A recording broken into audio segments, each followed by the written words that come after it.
chat box or in the questions window. At the end of the training today, we will be opening it up for general questions, and if you have a question that you'd like to ask at that time, we will go around and unmute you. There is a raise your hand feature within GoToWebinar that you can use to request attention, or you can also chat directly to me or to any of us, and we will answer your questions throughout the presentation today. So without further ado, take it away, Scott. Okay. Thank you, Mike. Welcome everyone. This is all the raters for the PG&E Multifamily Upgrade Program. Excited to get this started. Partner Energy will be giving a series of different trainings around multifamily, and so this is our first. Tomorrow will be a Energy Pro modeling and kind of the office side of the assessment piece. But there will be other trainings down the road. We are going to be giving a multifamily building analyst training also in a month or so, a month or two. If you have anyone interested, if you or anyone you know of is interested in taking that training. So we'll talk more about it later, and you'll have more announcements from the program. All right, diving into this. So the intent of this training is more about best practices than it is what you have to do on site. So it's best practices. This is not necessarily how you have to do it. It's not, as I say here, it's not a prescriptive requirement that you have to do things this way. The assessment's more like a performance run. It's all about the results you get in the end, not about how you do it. This is just a training on some best practices that we've collected over time from different people. There are program requirements mixed into this presentation, but they're not the focus of the presentation. So where it's appropriate, we will talk about program requirements, but that's not the focus of this training. Program requirements are mostly going to be found in the program policies and procedures provided by TRC. So one important thing, and something new to this program that we haven't had in other multifamily programs, is that there is a CEU requirement for raters. And what it basically boils down to is 3 hours of training per quarter, and that's kind of really on a per firm basis or per company basis and not an individual. So in order to keep track of that, and the goal of that is not to give you one more thing to do, but just help keep you engaged in the program. And so attending this webinar fulfills an hour and a half of that requirement. And to receive credit for it at the end of this presentation, when you log off, a survey will pop up if you fill that out. That will give you credit for it.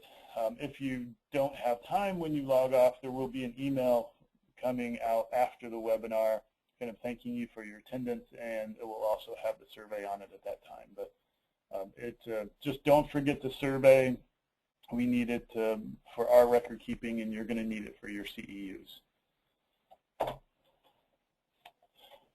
Okay, so this training this is the outline for the training anyway. We're going to talk some about the people in the process. There's lots of different people involved in a multifamily project. The sampling protocol, what we have in the PG&E program shouldn't be, well, it's new, it's kind of new in the last 2 or 3 or 4 months anyway, just how we go about determining the sample groups. It's a little new, but it's going to roll into everything else we do down the road. I think all the programs are adopting it. So we'll talk about that a bit. And then just, again, best practices and the preparing for the site visit, what you're doing on site, and then just touching on the safety and code observance that's found in the policies and procedures.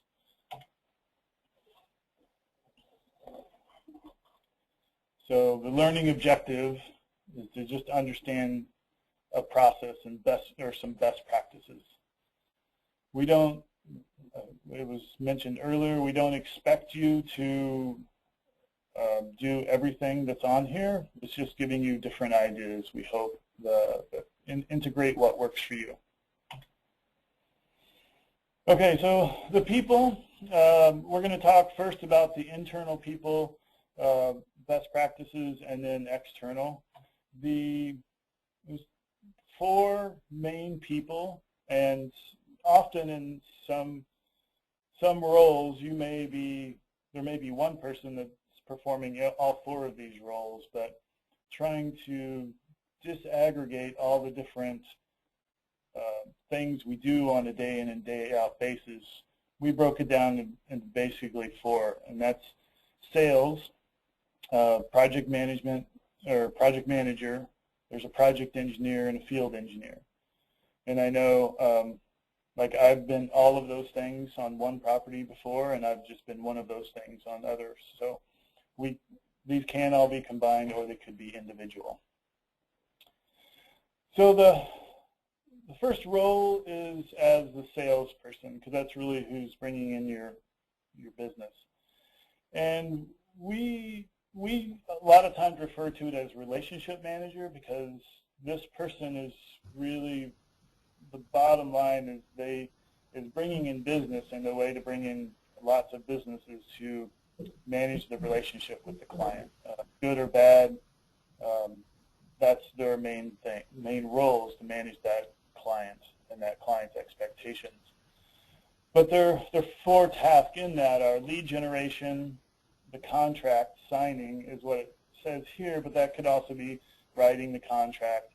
The contract has lots of different pieces in it that we're not going to get into here, but it's billing terms. It's what's the deliverable for the rater, and then what's the deliverable from the client side, something like utility bills, getting all that into the contract. We also think it's wise to, anytime there's a scope change in a project, to involve the salesperson. We think best practice is not to, the salesperson gets the signature on the dotted line and then you never hear from them again. Keeping sales in the loop helps manage the relationship.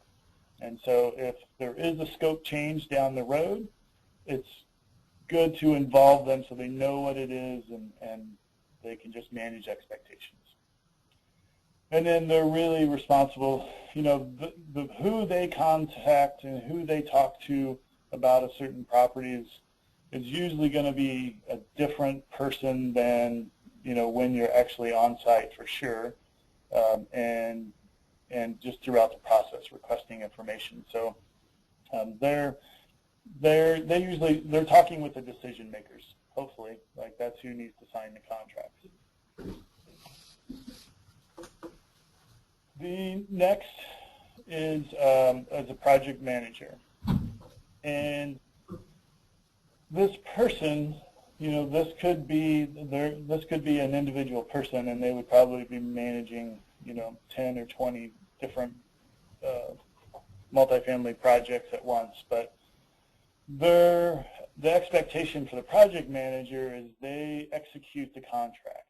And that's just all the details in the contract. They know the contract. They know what the deadlines are for the client. They know what the deliverables are to the client.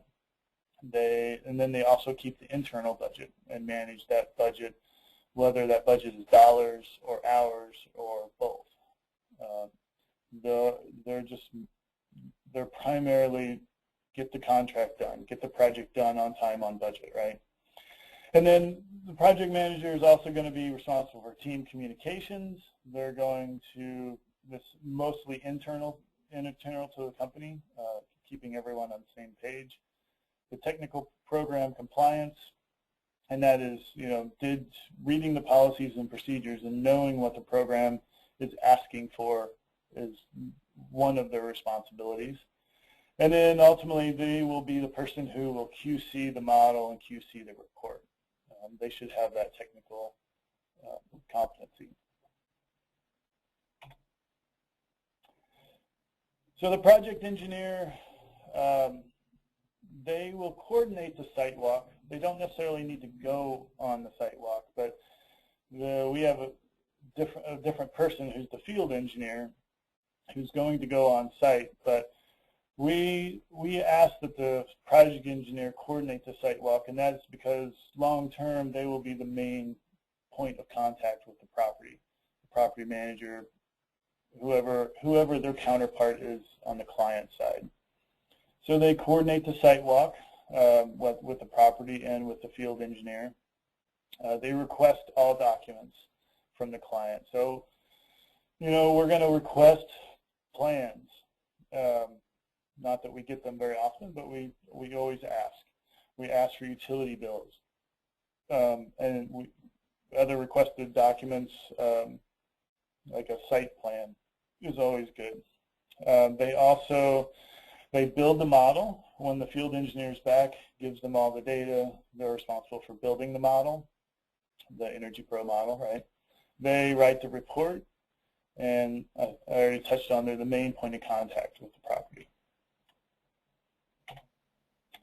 The field engineer, again, this could be the same thing as your project engineer, or it could be different.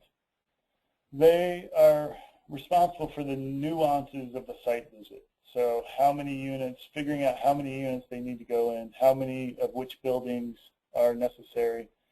They're responsible for understanding how many combustion appliances there are on the property per unit or in central equipment. They need to know those details and then communicate them so that they can plan their site visit accordingly to how much time they're going to need on site. They will be, but their primary role is collecting on-site equipment and envelope information and performing the CAS testing. That is their main function in this process. And then the external roles, so these are our clients, right? And we just we kind of broke it out here to try to make just to clear expectations, right? So the owner is typically less involved, but he makes the final decisions, but he also makes the financial decisions typically. And all these are kind of typical, right? Because every client we have has a different structure, but owner usually makes the financial decisions and the final decisions. They sign the contract. The project manager, typically the owner or the owner has a representative that the project engineer will work with often. Like they're kind of assigned to take on those day-to-day tasks. And then with all these projects, there's going to be, at some point at least, there's going to be a construction manager that's going to step in, because the whole point of the program is to actually make it happen and getting these upgrades in place. So at some point they'll bring in a construction manager, which is usually an outside company, right? And they're just going to advise on construction-related issues. It's someone that us as raters, we have to deal with, we have to talk with, and make sure they're installing what we intended in the process. There's also a property manager, and this is really who's responsible on site. That's the person you want to make sure knows you're coming. That's the person that you are going to coordinate not only the date you're coming, but the number of hours you're going to be there, notifying the tenants so that you can get into these, and they're usually going to schedule the maintenance person for you. The maintenance person is typically the person who's going to have the best intel on what's actually at the building. So good to talk to before the site visit, but really important to get their contact information when you do get to on site, so that you can contact him or her down the road for pertinent or for specific questions you may have. Okay, so just this section summary. This is about organizing the internal staff into very specific roles and responsibilities. We found that by doing so, it just improves the efficiency of the process. We've also, I and everyone, we've taken on all those roles as one person too before, or multiple roles. But dividing the workload just allows for greater flexibility in scheduling and just getting projects done. You can execute more projects. And understanding the roles internal to your company, but really external to the company, if thinking through who you want to ask for certain information usually makes it so that you'll get that information quicker than asking the wrong person. Okay, I'm going to continue on here. So on the sampling protocol, we're going to talk about unit sampling, common area sampling, and then the CAS sampling protocol, which at times in certain programs, CAS sampling is different than unit sampling. But we'll talk about it for this program. So the details of this protocol are on the right. So this is straight from the partner handbook. And this is the new sampling table that's used, I know, also in some other programs. But you'll be seeing this more if you haven't seen it before. Always refer to this table when you're preparing for your site visit, because it's going to tell you how many units you need to test, which is a big determinant of how long you're going to be there. We'll talk a little more details about that, about this schedule, this sampling table in this section.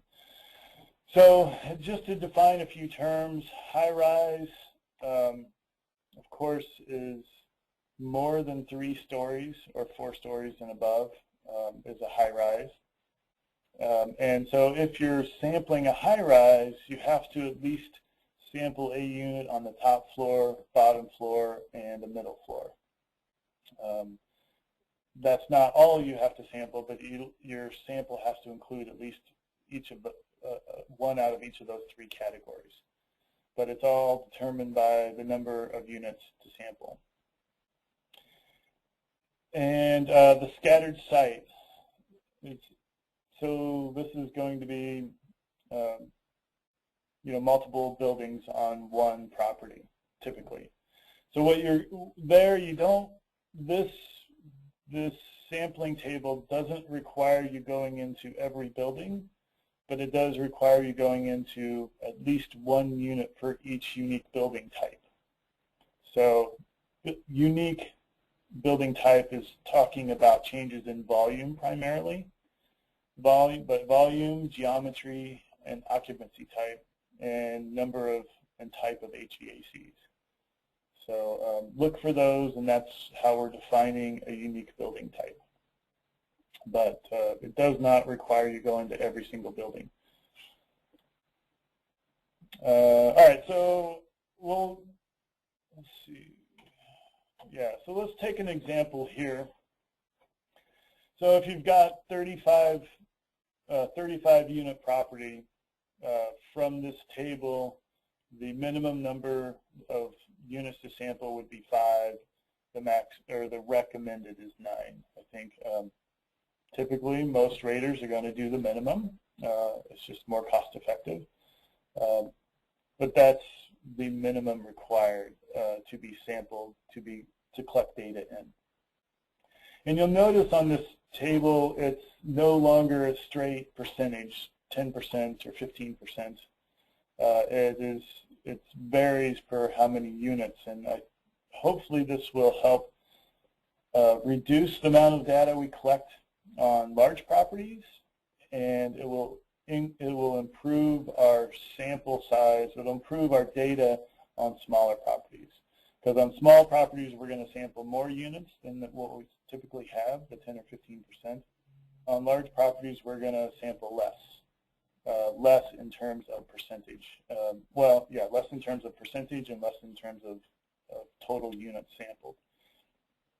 So this should hopefully reduce our prices and our time in the field a little bit. So common space sampling, for all unique common areas, we're going to collect data in 100% of those. If it's not a unique common area, we can use the same sampling table as above. So if there's a laundry room that's 4 laundry rooms on the building, we can basically sample 2 of them from this table, as long as they're not unique. They're the same.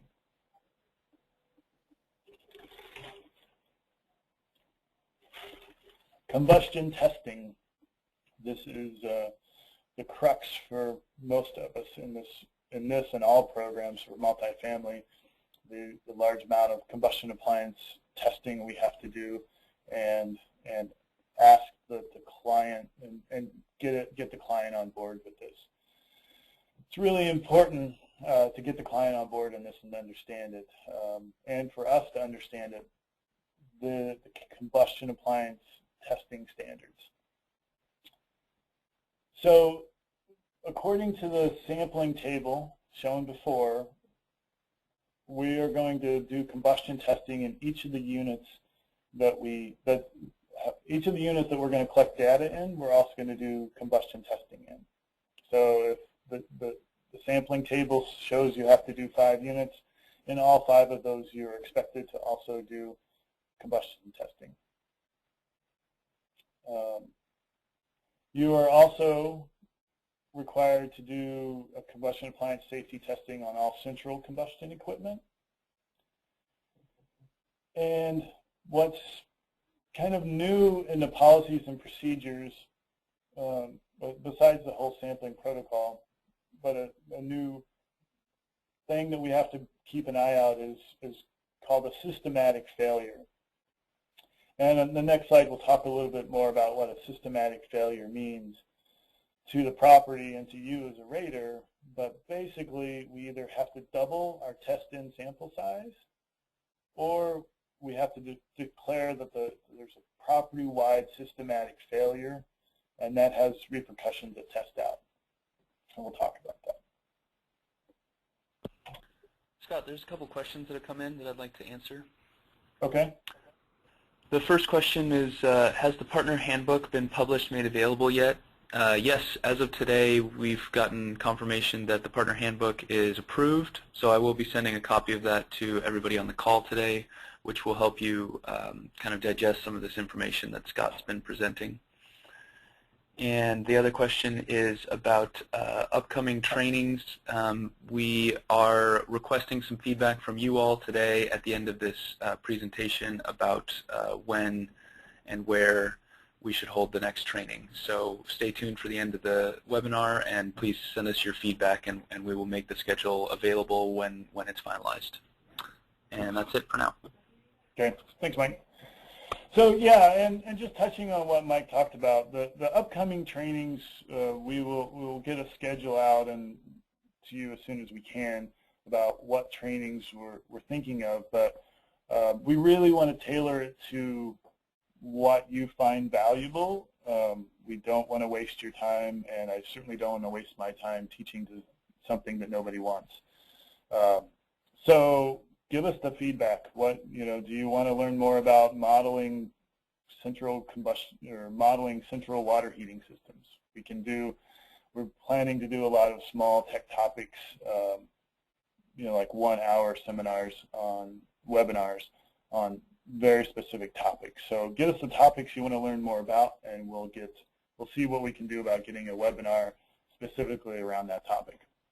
We want to make this work for you, and we want to help you improve your skills and knowledge as a rater. Okay, systematic failures. So the definition of a systematic failure is when a failure occurs in 50% or more of sampled units. So the failures can be any CAS-related failure. So if your minimum sample size is 8, if you've got four failures in 4 different units, that is classified as a systematic failure. Now that failure could be a gas leak in one, high CO in the oven in one, a not drafting on the furnace in another one. They can be all different, but any CAS failure in the unit moves that one into the category that the unit failed and is getting you closer to a systematic failure. And we'll talk the repercussions of that.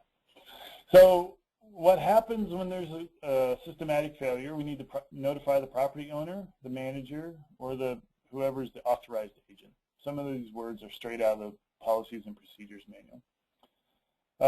And we need to provide, we as raters, the program is calling raters partners.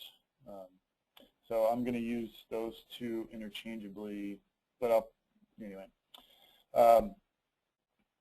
We as raters also have to recommend in our assessment report corrections to those failures, which I think is also a little new. We don't typically recommend how to fix things, but I think we can make this recommendation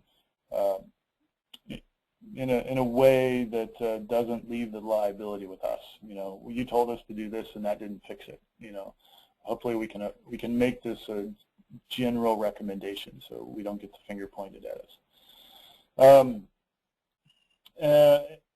But the other thing that systematic failures triggers is you have to do 100% CAS test out, and that's regardless of the scope of work.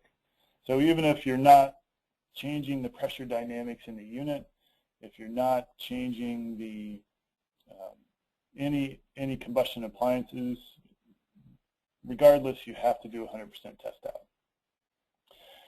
And I hope this goes without saying, but it seems I always get this question. The question goes, if there's no combustion equipment in the unit, do I need to do combustion testing? And I hope that's obvious. If there's no combustion equipment, combustion testing is impossible, so therefore not required. Hope that makes sense. I'm always surprised I get the question. So here's a systematic failure example. 55-unit building. Table 1 refers to the sampling table. So that's going to give you a minimum of 6 units. One unit has a gas leak, 1 fails spillage, and 1 fails the oven CO. So therefore, 50% of the units have failed, so you have to double your sample size to 12. And then once you double your sample size to 12, if you still end up with 50% or more failure rate, it's still called a systematic failure, which means you have to do 100% test out, regardless of the scope of work. Now, some of this will become common language in other programs. One thing that TRC very thankfully did was, because this sort of, you have to double the sample size, and so often we're going to find failures in more than 50%. But luckily, TRC said you can, after you've tested the first set, the minimum required, just what we're typically going to do, right? We can just call it a systematic failure, and we don't have to double our sample size. It just gets into a big nightmare if you have to double the sample size and you have to change the price to the client on the fly when you're there. And that's messy. So we're able to just declare it a systematic failure. Just be cognizant of the repercussion of that. So a systematic failure is going to trigger those 5 things you see on the right side of this screen. You just have to communicate the failures, which you should be always doing anyway, but you should communicate them on site before you leave. You need to request that the owner or agent, we request that you have someone on site sign off saying that you told them about these failures, just for your own self, your own liability. You're going to include recommendations and scope of work. for repairs. We just talked about that. I think that's going to be in a general way. It can be call a technician to fix it. I think we're not going to probably be telling specifics on how to fix items. We're going to, and then 100% CAS test out, we talked about. Yeah.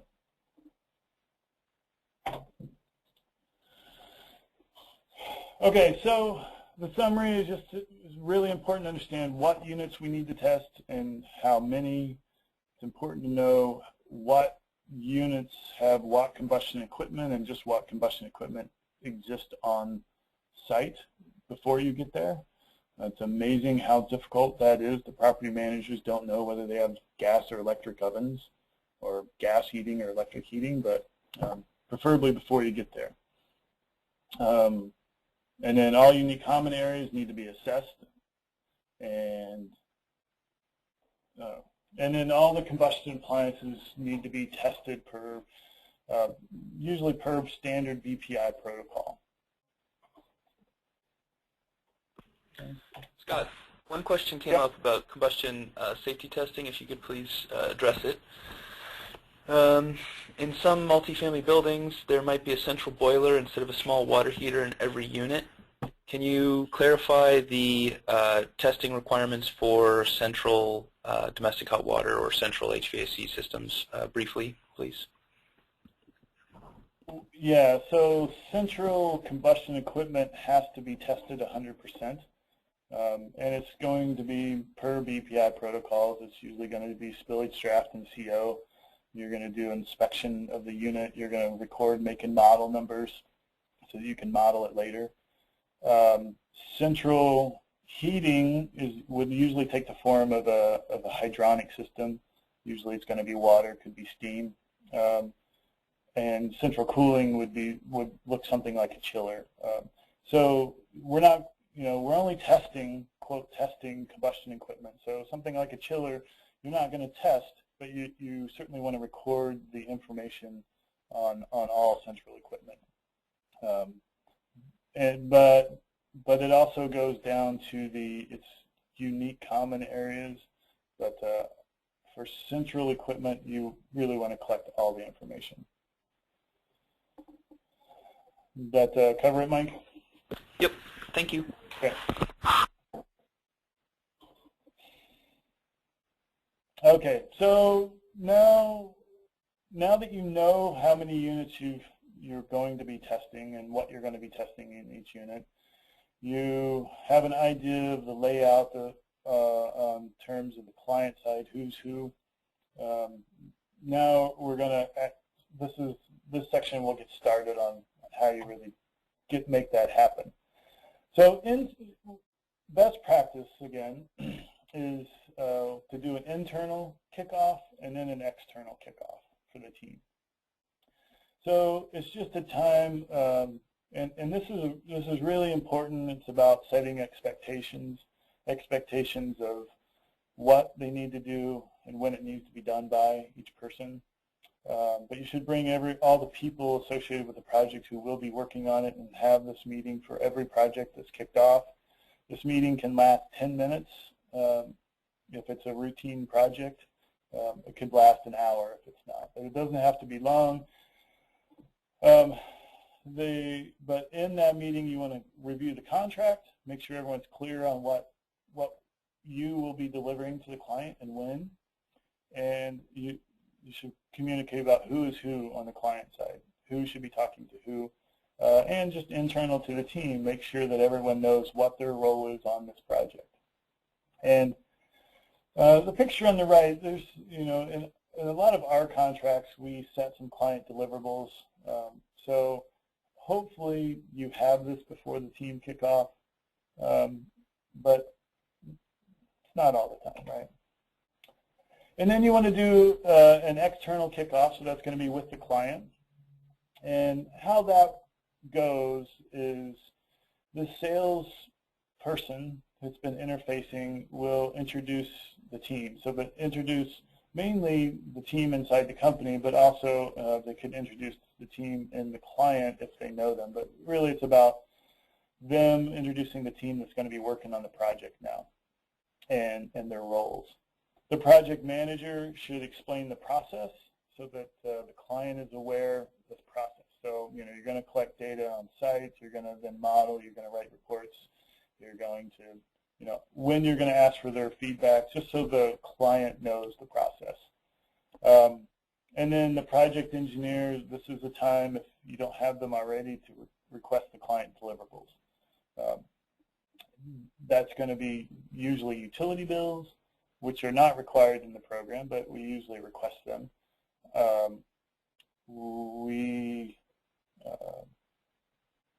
Site maps, any as-built plans, all that stuff. We like to ask for it, and sometimes you get it. And then you also, in this meeting, you want to obtain the site contact. Who's the person on the ground that the field engineer will be relating to or working with? Usually that's going to be the property manager, not the maintenance person. The maintenance person oftentimes you don't see until you get there and meet them. And then just you're there to answer questions to the client.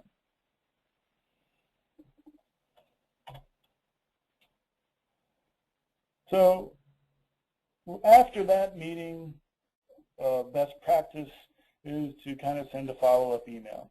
And it's going to just review basically what the kickoff was, but, you know, request the documents again, just in writing, the utility bills, ask if the client, if they have a preliminary scope of work. We know that often our clients have an idea of what they want to do before they even contact us. So it's good to get that out on the table. You don't want to be recommending something that the client absolutely doesn't want.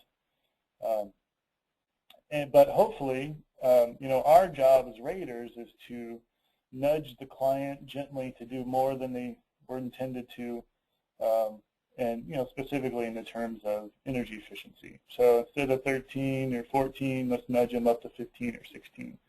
I always like, you know, we have a really important role here. You know, if they're changing HVAC, it's going to be there for 20 or 30 years. This is our time to leave our thumbprint on the property and push them to do just a little bit better than what they would normally do or what they would like to do. And we can show that savings in an economic analysis for them, right? And then, so follow-up email, reiterate the process and reiterate the next steps. But the email follow-up from the kickoff meeting is important. All right, this is my one emoticon for the training. Hopefully wakes you up a little bit. It's about midpoint in this. And this is about, like, don't be surprised when you get on site. You know, if you can avoid surprises on site, it's really important. Because sometimes surprises can mean you've got the wrong person there. You've got somebody there that can't do CAS, and all of a sudden you find out, oh, there's central CAS. So really try to understand the property and the project before you get there. Understand how much data needs to be collected, and just really important to get it right before you get there, right? And of course, the combustion equipment. Sometimes Google Earth, you can figure out some combustion equipment. A lot of times you can't. But you have to kind of get skilled and be persistent about asking those combustion appliance questions, because it's just, like I said, it's shocking how many people don't know if it's a combustion appliance or if they have combustion appliances on their property.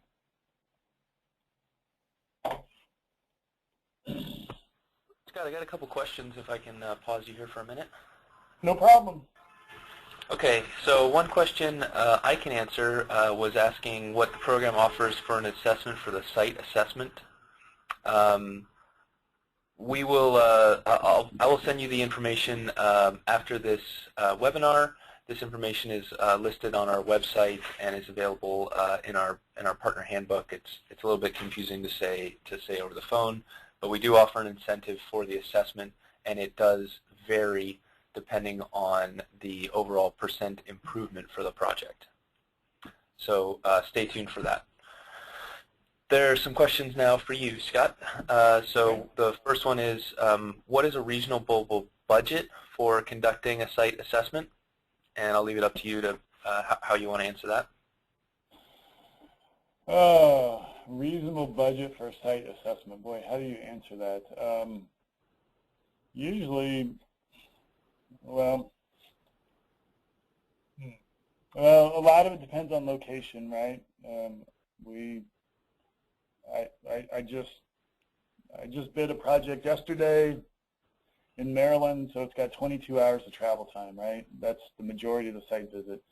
A lot of times the assessment visit is just going to be you're going to think about it in terms of how many units you're sampling and know how fast you can go. I mean, you're going to, if you've got to do 20 units and you're going to break it down into, you think you can go in and collect all the data you need in 40 minutes or 45 minutes, maybe if you're doing CAS too. So you're just going 45 minutes times 10 and multiply that by your hourly rate. It's seldom does an assessment take more than a day with travel. I mean, it could be a long day, 12-hour day with travel, but usually can all be done with travel in a day. Maybe it's a 12-hour day. So I hope that helps. Other question, Mike? Yeah. And this is another one that is up to you to answer. Can you share a sample partner energy contract form with the group? Absolutely not. However, I'm sure that many of you have already seen it anyway. You know, our clients often do that stuff. So I'm sure they're out there if you really want to find them, but I'm not going to offer that up. Okay, and one last question that I can answer. Will all models need to incorporate 12 months of utility data? No, this is not a requirement for participation in the program. It is recommended, and I'm available anytime to try and help expedite the process. We've already started the process of requesting aggregate utility data on 2 of our prospective projects in the program. So we're trying to whenever possible, make utility data available so that the energy projections and the overall expectations of the project are more accurately modeled. So again, it's not a requirement, but it's a recommendation, and we'll do everything we can to try and support you in requesting and gathering that information. Yeah, I think, yeah, Mike, it's just best practices, right? Ideally, we're going to have the data. Ideally, you know, with the data, then we can calibrate the model and we can predict savings more accurately. However, you know, unless we can get aggregate utility data from PG&E, unless it's a high-rise where the building owner pays all the utility data we wouldn't be very useful. And like Mike said, and I think it's important to note, they are working with PG&E to get aggregate data. Aggregate data means kind of property-wide electric use data. We've seen one utility in Southern California that's able to do that now. It's given us some aggregate data on properties, and it's exciting because it's kind of the first time it's happening, and hopefully PG&E can figure out that process. You know, whether they break it down per building or per property, you'll never get it per unit, I'm sure. But if some sort of aggregate data would be great. But anyway, utility, it's not going to be a requirement of this program at this time. Mike, anything else? Yeah, one more question came in. If the upgrade includes blower door testing and/or duct testing, what are the sampling requirements?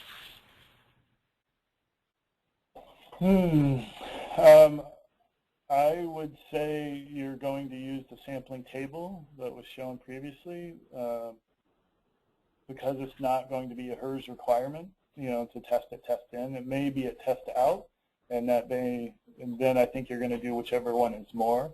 That's certainly something I think Mike and Sophia at TRC and maybe myself, we can talk about more what that requirement is. But certainly blower door on multifamily is probably not very likely that you would do it and be able to get any savings out of it.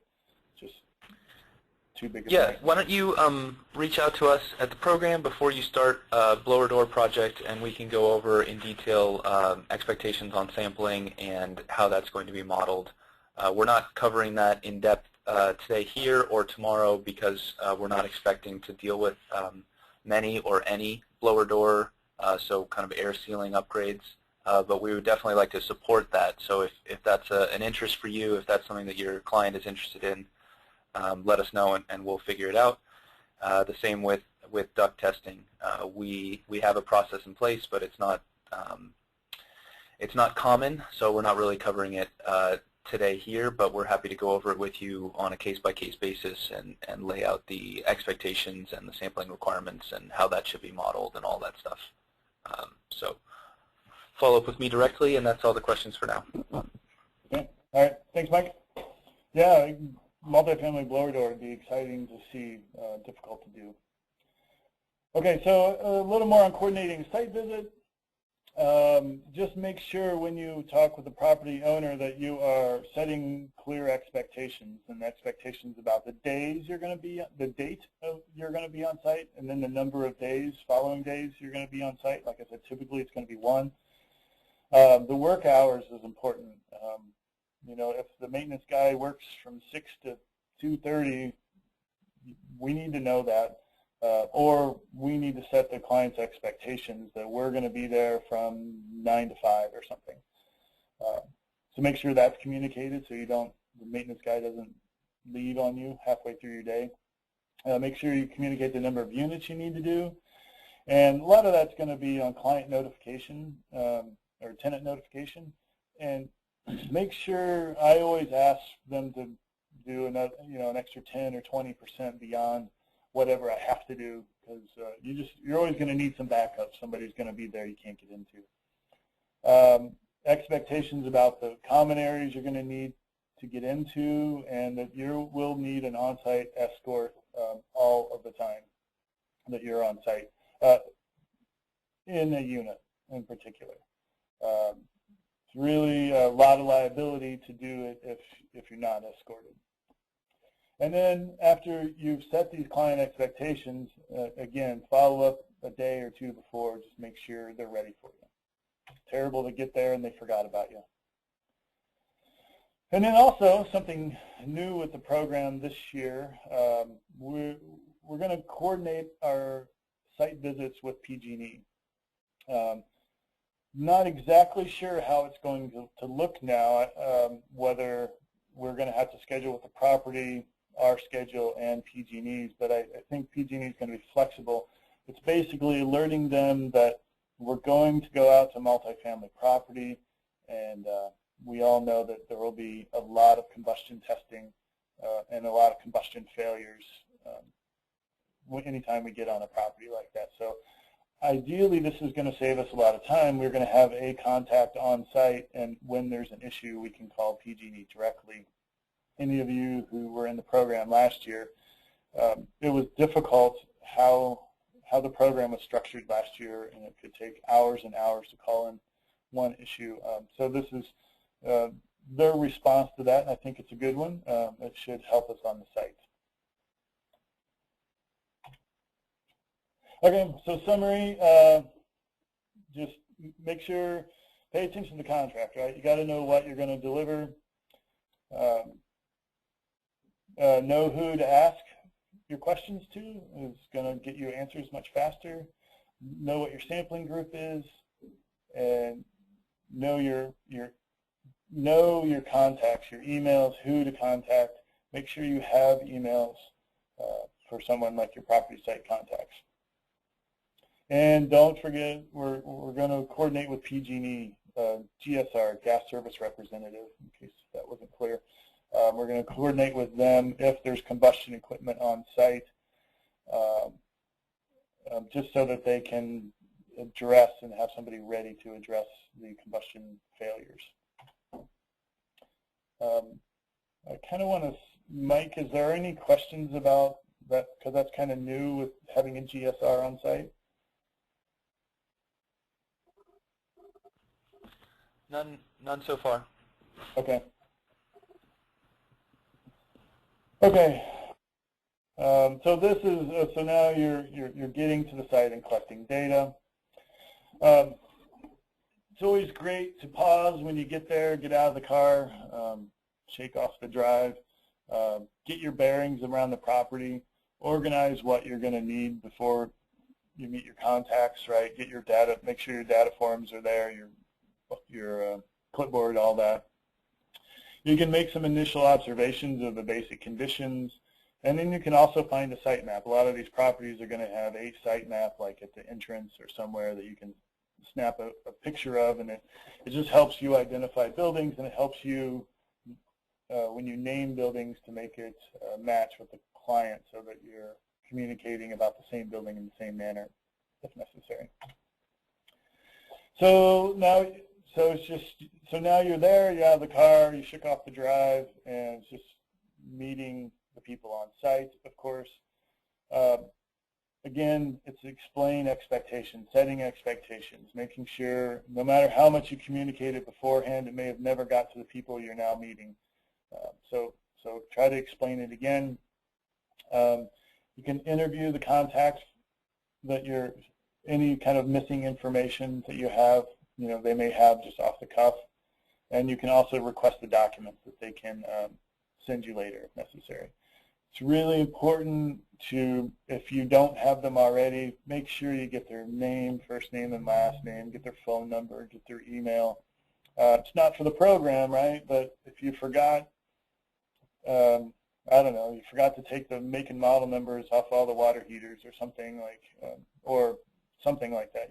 Someone on site that you can get some pertinent information. It's probably not a very good example, something you should be collecting.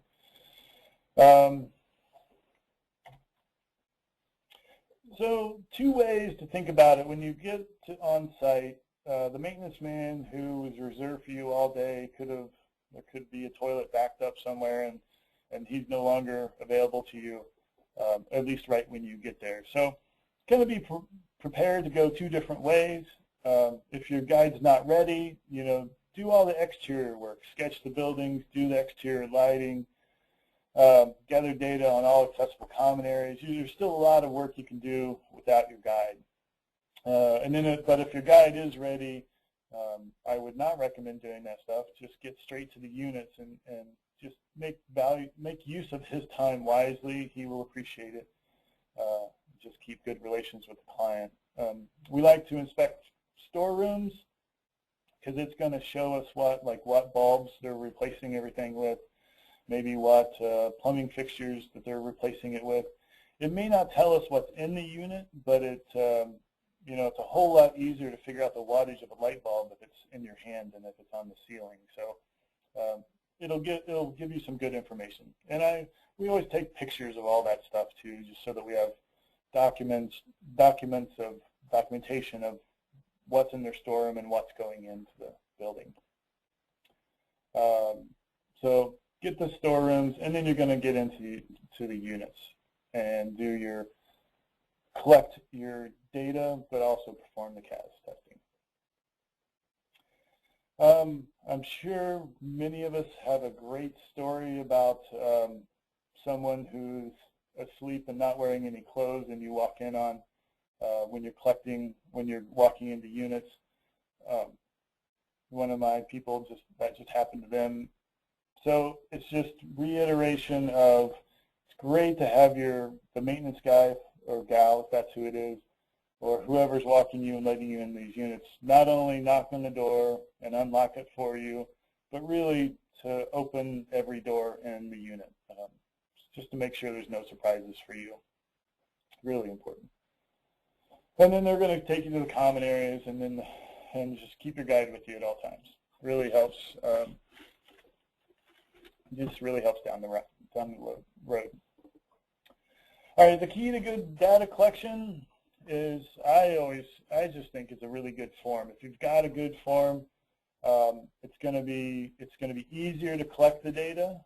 It's going to be easier than to take that data and put it in a model or manipulate the data moving down the road. One thing I've noticed about data collection forms, they're never stagnant. Like there will be continual changes. Make sure you keep your people in the loop when you're making changes. Keep the people, especially the field personnel, well trained in what the new form looks like or as it improves. And then, of course, you got to write neat. You know, the best form is useless if you can't read it. But good photos, and you want to take lots of them, of course. So typically, we've got in-unit forms, and that's going to be for data collection. Well, usually in-unit forms is going to be two types. For data collection, so like what kind of dishwasher there is, what kind of refrigerator, what kind of HVAC, make, model, that kind of stuff. And then we're going to have a separate in-unit CAS form, because that's really is its own animal. So we've got different in-unit forms than common area forms. It just helps us organize data. Anticipating the questions, there's no specific program data collection forms, so that won't be required, which is usually a big benefit to most raters. They prefer to use their own. Most of us already have them that we've developed, so you can use those. If you have any questions on your forms, I think Mike would probably be happy to talk to you about them. But no, I won't share my forms, but the program doesn't make you use their forms either, which is really nice. Scott, we did have one question come in about the GSR. If PG&E is having the GSR on site, might that person be willing to help out with something like gas leak testing?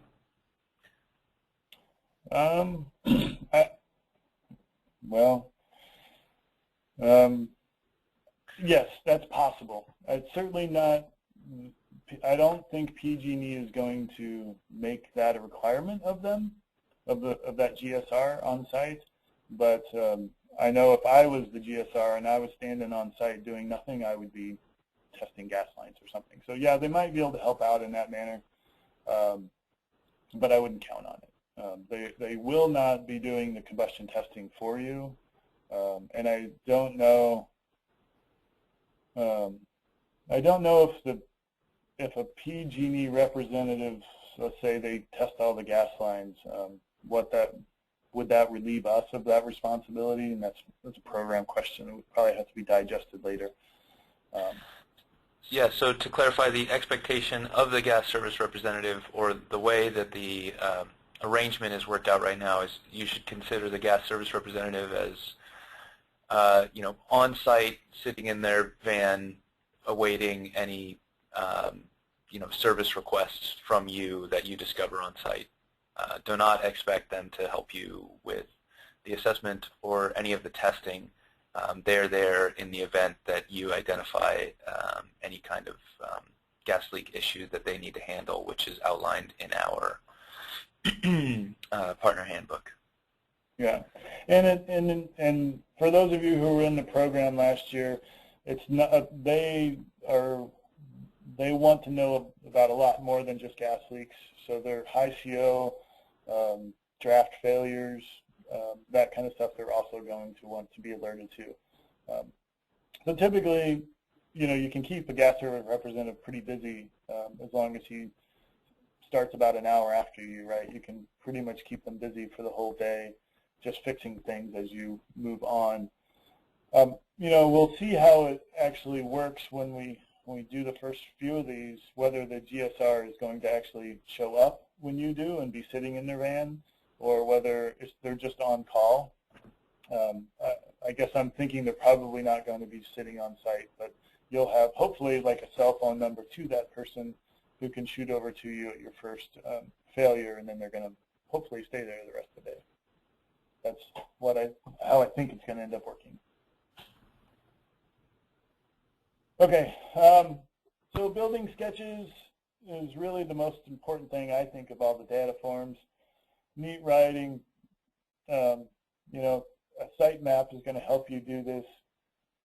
Labeling is really important. Using a legend is really important. So We'll talk about some of these later, but legends of like, the legend of like a window A are all 3030 windows, and then you can just kind of label your sketch that way. It goes fast. You know, don't worry about scale. You just make sure it's neat enough that it can be read. That's all. And here's some examples. They're a little blurry. This one was not done in the field. It was actually corrected back in the office because the field one was pretty sloppy. But on this one, it just shows the bottom of the form and the legend that they're using, what A, B, C, what those things mean. And then this is kind of how it came in. Difficult to read. The blue is also everything that was added after the fact. Very incomplete form. So you can see here they added a lot of stuff after the fact to help them. This is going to be the project engineer, probably the person modeling, just help them make sense of it. So good sketches are important.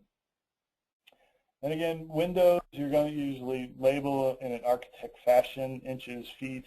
So like a 6 O's, a 6'0" wide window, right? And 3 O's is a reference to the height of the window. So I always think of it in terms of the front door. The front door is usually 3068. That means the width comes first. You don't see a 6'8" wide door and a 3 foot tall. So that's my trick to remember it. And then the XO is just referring to, that's going to be like a slider of some sort. And it's not necessary. Energy Pro does allow you to use kind of say whether it's a fixed window or not. So just operable versus fixed is good to know. And then you want to note the overhangs and side fins on your sketch. And everything you do in the field, do it with the eye that someone at TRC is going to be QCing it, and that they're going to be looking at your field data collection forms. And they're going to be using that to QC your model. So make sure it's legible for them as much as anything. It's going to save you time down the road if TRC, when they do their QC on your project, it makes sense. Always think about the person that's going to be reviewing it. So data collection, take a picture of the building, take a picture of the building number, even if you write it down like here, and then take a picture of the unit before you walk into it. Standard practice, right?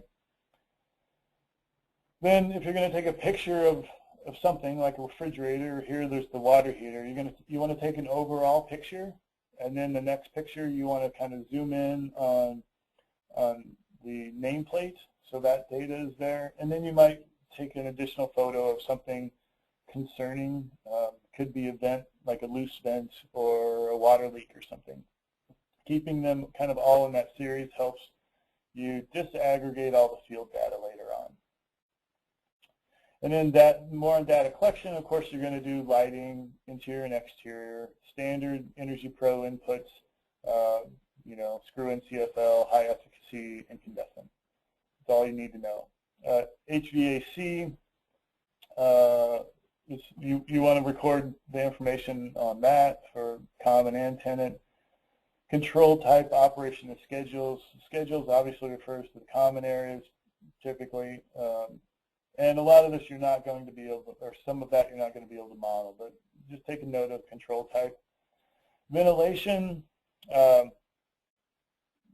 you want to know, I mean, one of the most important things is like, does the kitchen exhaust fan, does it exhaust out of the unit or does it recirculate? I always like to take a picture with the cabinet above that open, and then it's usually pretty clear down the road. And then, of course, water heaters and appliances. And here it says refrigerators, dishwashers, and washers and dryers. Obviously, refrigerators and dishwashers can be modeled in Energy Pro. Washers and dryers should, typically on multifamily, we just say that there are no washers and dryers, even if they are in unit, or even if they are on the property. because it doesn't really work in multifamily very well in Energy Pro. And in the envelope, you know, foundation, walls, roof, windows, all that stuff. Just collect the basic data, what you can on site, and lots of pictures.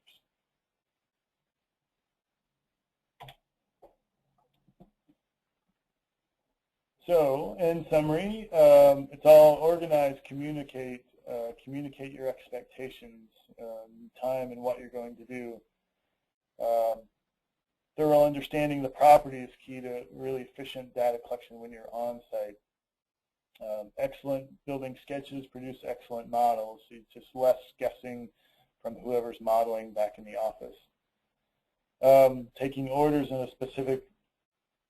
Taking pictures in a specific order really helps, again, the person in the office, if it's different than a field person, understand what they're looking at.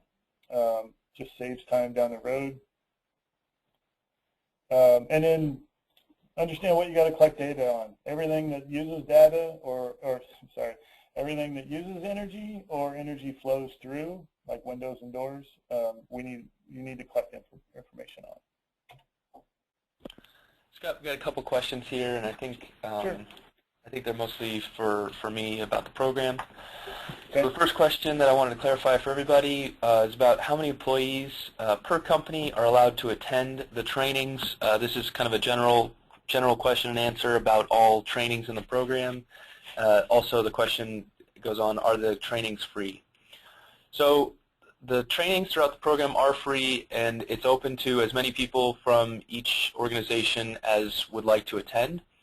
In the event, or in the example of classroom trainings that we're going to be hosting, some of those are going to be hands-on short courses. Some of those, like the upcoming BPI Multifamily Building Analyst certification course that Scott mentioned, are going to be multi-day in-classroom courses.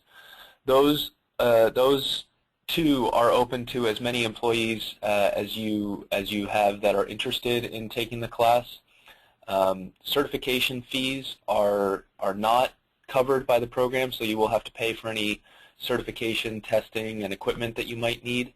And we also will be in touch with you if there are multiple people from your company that have signed up and our training is full. We want to provide an opportunity, an equal opportunity for all firms to have at least one representative attending.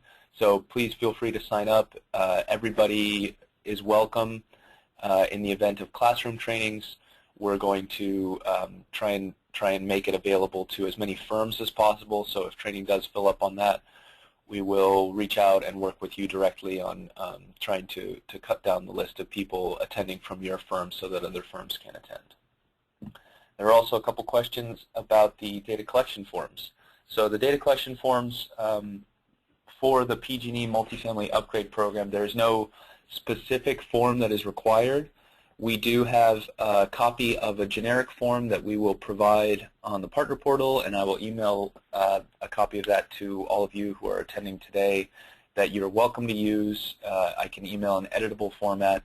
The data collection form that Scott was showing has been developed by Partner Energy, and as he said, these data collection forms morph and tweak over time in line with how you personally and your firm professionally conducts these assessments. So feel free to edit the document, the data collection form that I'm sending you to make it an easier process for yourself. The data collection forms that you saw today have been edited and adjusted over time by Partner Energy, so those are not available. Those, like the contracts of Partner Energy, are their property, and you can reach out to Scott directly if you'd like a copy of those. But we will be providing a generic form for you to use for data collection, and if you have your own form, you're welcome to use it. We will be providing desktop review, and during that time we might request adjustments or edits to your data collection form for clarity, organization, or to add additional content that was missed. That's all the questions for right now. Thanks. Okay. All right, so we just got a couple slides left, and then we'll be done for this one. So, and really this is kind of just straight out of the handbook, safety and code observations. We as raters are not responsible, of course, if there's a code violation or if there's a safety problem on site, but it's just being professional and courteous that if you see something, you call it to the attention of the property owner. You can put it in your report. It's just about being professional. And if you can't make it out, that picture is of a thermostat hanging through a T-bar ceiling. It's probably not to code, huh? And then this is straight out of the handbook. You know, it's not, the safety and code observations are not our responsibility except for when you know it, right? We're not responsible for enforcing code, of course. And with that, that concludes the presentation portion of this. Mike will open it up to questions. Raise your hand if you have a specific question, and Mike can unmute you. Be happy to answer any questions we can at this time.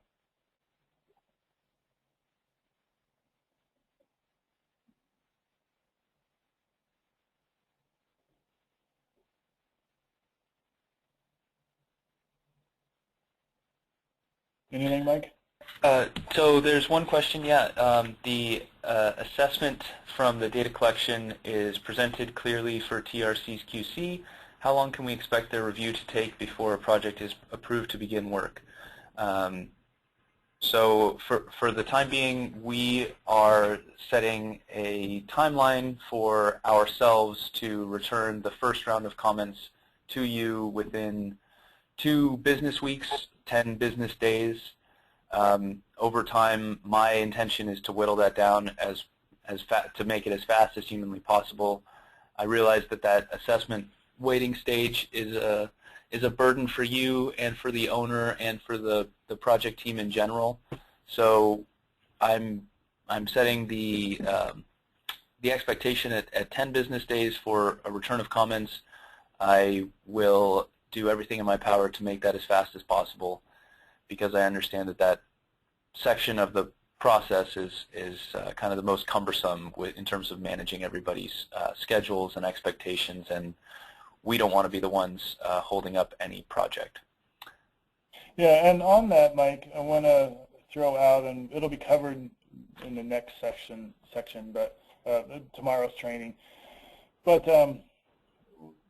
what's happening in this program, and I think it's a great idea, is every rater, their first project they're going to do in the program, there's going to be an interim QC early on, and I think try to embrace this as a very positive thing, because that's the goal of this. And no matter how many buildings and properties you've done in the past, you know, every program wants it a little bit different. So what's going to happen on this one is you're going to do your field assessment, and ideally you're going to model like one building. You don't have to have any ECMs or EEMs or any alternatives in your model, but just collect the data, model one building, and shoot it off to TRC for QC. And then hopefully there can be some like in-process course corrections so that you and TRC are on the same pages in terms of modeling expectations. And I don't think that means you have to stop the project totally. You might, you know, while they're QCing that one, maybe you continue on building other models. It's kind of at risk if they find something major and you've already multiplied your building 20 times. But I think that's going to be a good thing. So it's going to be required for every rater on their first project, an interim QC. Like I said, we'll talk about it more tomorrow.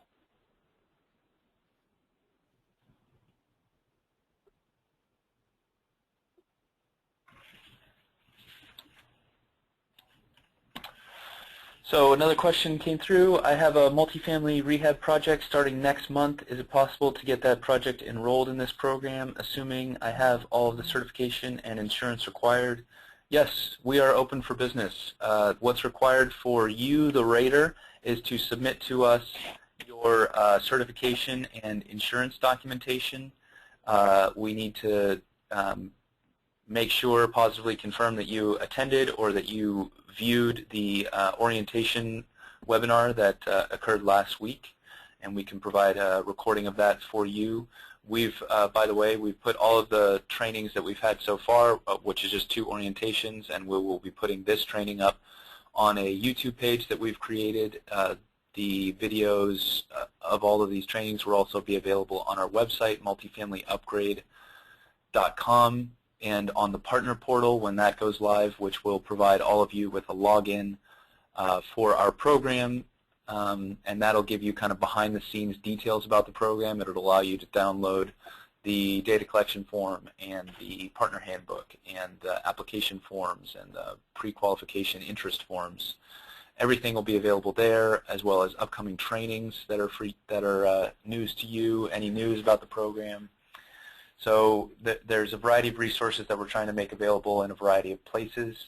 But I want to be clear, we are open for receiving project interest forms. We are open now. We are already working on conducting the assessment review and the application review and pre-qualification on various projects. So please get started today. Let us know how we can help you or what questions you have about what you need to provide to us.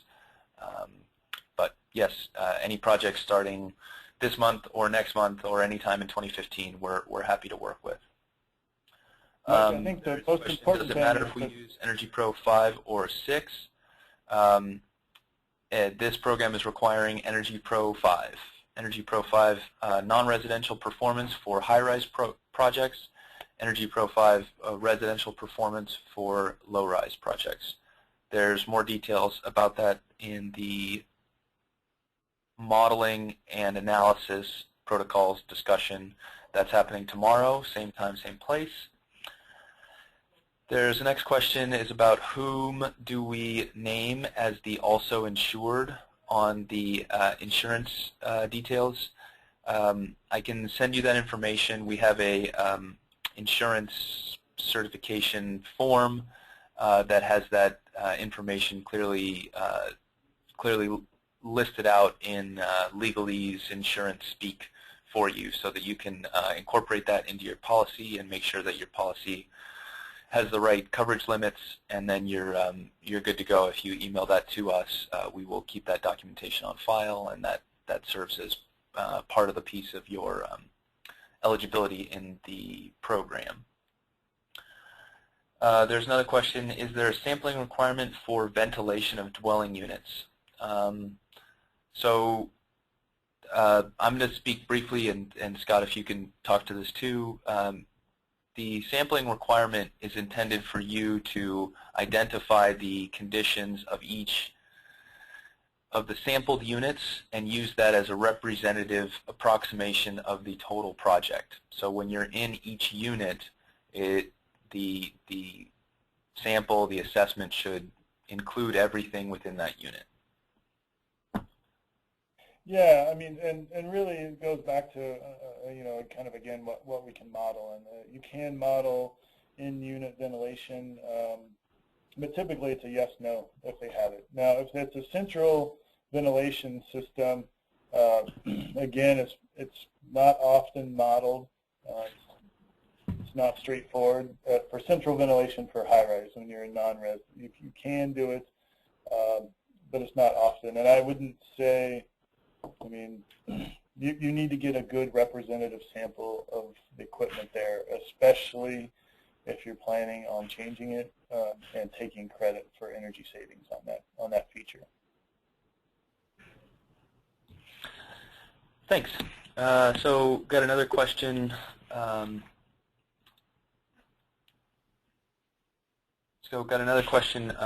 Coming here. So Energy Pro 6.3 is approved for modeling for Title 24 2013 per the announcement from the California Energy Commission.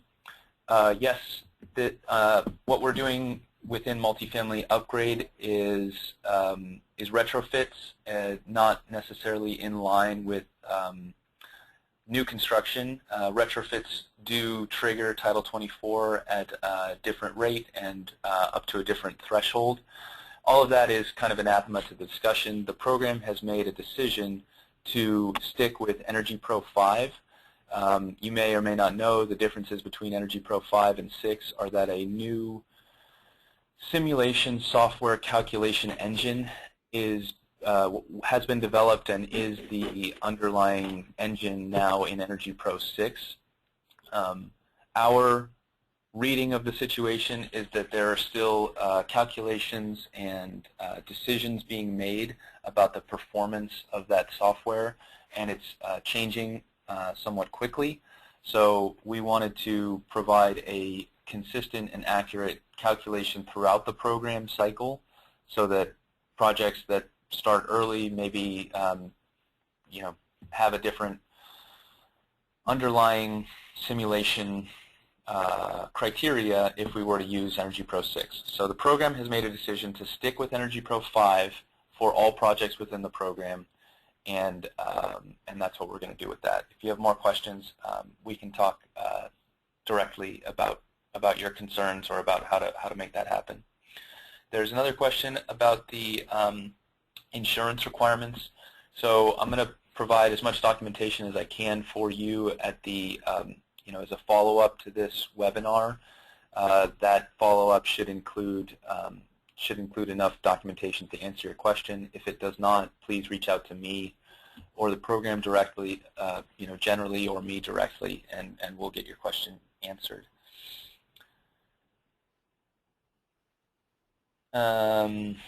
There's some additional conversations about software modeling. I'm happy to have those conversations with you directly.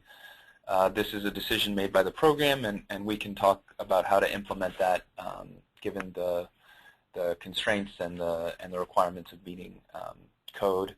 And there's also going to be plenty of discussion on that tomorrow during our modeling and analysis protocols discussion. And there's a question here to get your email, Scott. So I don't know if you'd like to publish that for the people who have attended today to be able to contact you. Sure. I can. It's sblunk@ptrenergy.com, and we can get that out to you in another way, so you didn't have to write it down. I'll include, if it's okay with you, I'll include your email in the follow-up to this webinar. So you should have some documents and some contact information forthcoming from me. Okay, I'm fine with that. Okay, Sean, there's a question from Sean, or Sean, you have your hand raised, so I'll go ahead and unmute you. If your question hasn't been answered yet, feel free to go ahead and speak now.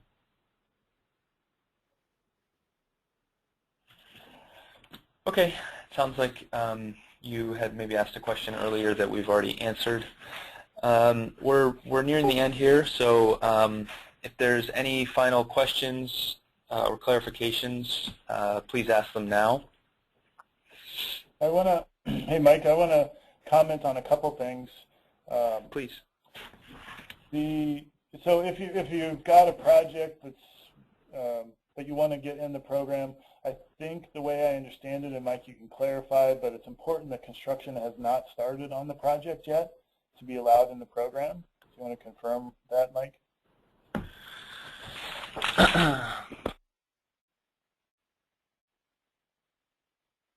Okay. Well, while we wait on Mike, we lost you, Mike. Oh, sorry, I was muted. I was rambling on there while muted.